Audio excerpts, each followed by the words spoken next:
Hi there and welcome back to Valley por Vida. Well, as fall arrives and the pandemic somewhat dies down, many will be heading back to school and work. But are Americans keeping up with the hand washing habits that we've developed over the last year? A new study revealed that while Americans claim they're washing their hands, we may not be doing so correctly. So we went ahead and spoke with an expert to learn all about the details of this study and to get some tips on how to fix the problem for a healthier you. Go ahead and take a look. Hey everyone, good morning. My name is Matt Zajahowski. I am a content strategist at Digital Third Coast. And we surveyed Americans about their hand hygiene and how often they're washing their hands. We wanted to get a better feel for how serious people are taking their hand hygiene. As some of the restrictions have eased up in the pandemic, we were just curious to see if Americans were still being very vigilant about washing their hands, or if some people are kind of resorting back to some of their old habits with hand washing. So a very fun and timely survey, and I'm very excited to talk about some of the results. Yeah, like you mentioned, with the fall season coming and children returning to school, and some people even, socializing more post-vaccine, I think it's very important for Americans to be aware of what they should be doing with washing their hands, both, frequency for how long they're washing their hands, and kind of how, hand washing varies between, different demographics. So overall, like I said, we surveyed 1,500 people this year to learn more about their hand washing habits, how often they wash their hands, and how vigilantly they're washing their hands, like how many times per day. So some of our key takeaways that we found, overall, 3/4 of the 1,500 Americans that we surveyed say that they understand that hand washing is very important. But despite that, what we saw, that despite people knowing that it's very important, we found that a majority of Americans are falling a little bit short of what the CDC recommends. So the CDC's recommendations is that Americans wash their hands with soap and water for at least 20 seconds. And our survey actually found that, over a third of Americans say that they're only washing their hands for 15 seconds or less. So I think people understand the importance of washing their hands when they're in public or after eating, but they're falling just a little bit short about what the CDC recommends. So our survey, one of the big takeaways is that I'd say Americans need to make sure they're spending the full 20 seconds in washing their hands and not just, cutting that time short. On top of that, we found that 51% of the people that we surveyed say that they don't always use soap and water when they wash their hands. And that's one of the top recommendations, like I mentioned, from the CDC, to, use soap and water and wash your hands for at least 20 seconds. So almost half of the people that we surveyed say they're not always doing it. So I think that this information in this interview can be a helpful reminder of just some of the important, things that you need to do when you're washing your hands. So our survey found that Americans on average are washing their hands 9 times per day. So this breaks down to 9.9 for females versus 8.1 for males. In terms of daily hand use, we found, as I mentioned before, 38% that they say they wash their hands for only 15 seconds or less. And it's important to wash it for at least 20 seconds. This keeps us healthy, this keeps our family members healthy, and the people that we're interacting with in public, so just the general public as well. So I think it's, there's a lot of benefits beyond just your own health for keeping up with hand hygiene. It's also very important, as I mentioned, to use soap when they wash their hands every time. The CDC recommends, as I mentioned, for 20 seconds with soap and water. Hot water is better than cold water as well. It's been shown more effective to kill germs. And that proper hand washing includes scrubbing your hands with soap and water for 20 seconds. And that if you're not able to use soap or it's not available, that contains at least 60% alcohol is advised to be used if soap and water are not available. Overall, just washing hands with soap and water is the best way to get germs in most situations. But as a backup, hand sanitizer is the second best option. Sanitizers may not get rid of all kinds of germs, but they can be effective when your hands are visibly dirty and greasy. So I think it's important just to look at your hands while you're washing your hands to make sure that if there's more dirt and grease than normal, taking the extra time to really scrub harder to get everything with it. I think just looking at your hands after, you can get a good feel of whether or not you need to spend more time washing your hands. All right, well, have you ever wondered what exactly is the difference between dark and light roasted coffee?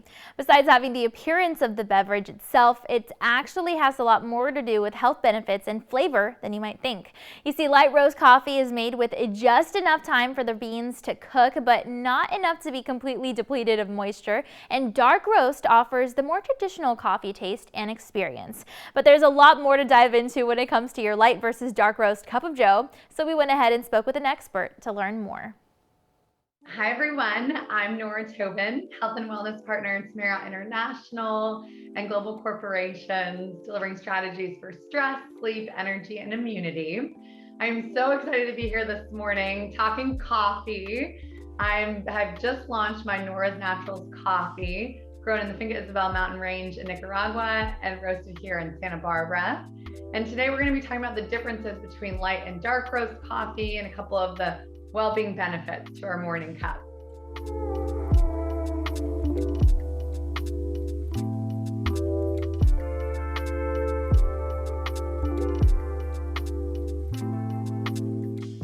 There are a variety of differences between light and dark roast. First and foremost, flavor profiles. So we probably already know which one we gravitate towards.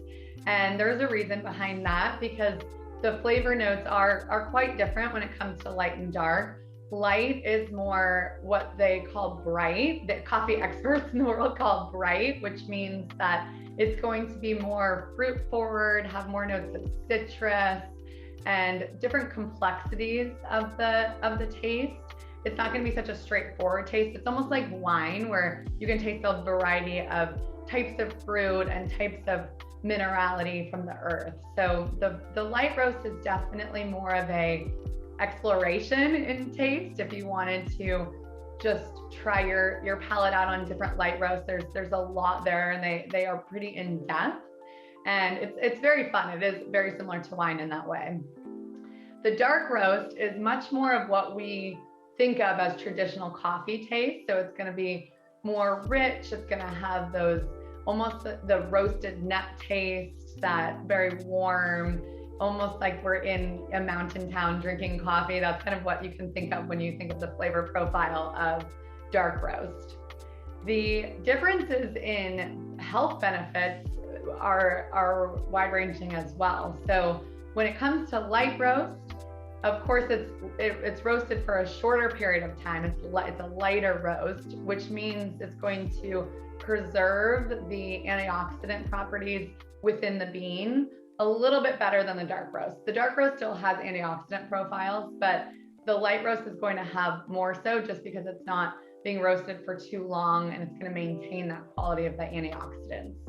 And antioxidants, of course, are compounds that we want more of in our diet. So we can find them in coffee, dark leafy greens, root vegetables, a variety of different foods, berries, and things like that. But when it comes to coffee, light roast is going to definitely be the better choice for the antioxidant count, and that's going to help with cellular turnover and slowing down the aging process.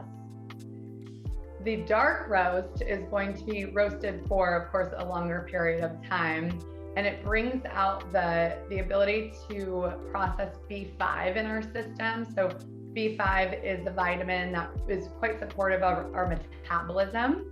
So whenever we want to speed fat burning power or just accelerate that metabolism, if we're sitting at a desk for a long period of time, I always look for all the help I can get in different areas when I'm sitting for a while. And coffee actually has some fat burning benefits in that way, and dark roast is going to contain even more of those benefits.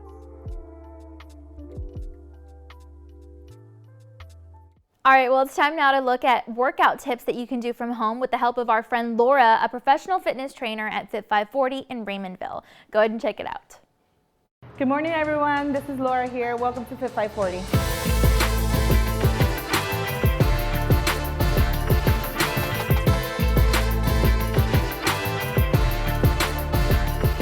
Today I want to give you some tips where you can work out at home. There's a lot of great workouts you can do at home, and one great one is using a band. So what you'll do is you put your band on and you'll start with some squats. We're going to start off with a trio. So we're going to do squat, squat, reverse lunge. So you'll start with a slight squat, shoulder width apart, go down, come back up, feet together, down, up, reverse lunge, back together. And you're gonna do that for a set of 3 sets of 15 on both legs. Our next workout would be what we call a glute bridge. You'll come down to the floor, flat back, knees up, slightly spread about shoulder width apart. Then what you're gonna do is palms down on your mat, and you're gonna raise your pelvis up to do a bridge. And you're gonna do that again for 3 sets of 15. One of my favorite workouts that I always tell my girls to do is a set of 3 ab workouts. And this will get you ready if you're going to the beach, the pool, or if you're trying to get into your little black dress. So what you'll do is you'll lay flat on the ground. Your first workout would be raise your feet up 6 inches off the ground, and you're just going to pull. Again, 3 sets of 15. 3 sets of 15 is my favorite, obviously. Next thing what we'll do is a reverse crunch. What you do is lay on the floor, feet down on the ground, and you're gonna raise them up like a crunch, just backwards. So you'll lift your feet up off the ground with your tailbone off the ground and back down. 3 sets of 15. Last one that we'll be doing is a toe tap. So this is a little different from a lot of other toe taps. What you'll do is you'll have your feet straight up and you're gonna reach up to your toes. So it's a right hand, left hand is a 1 set. So again, 3 sets of 15. Do this every time right before you're getting ready to go out. And it will ensure a flat tummy while you're in that pretty dress. So there you have it, guys. I hope you enjoy these tips. And you know what? Stop by. Maybe you can join one of my early morning classes.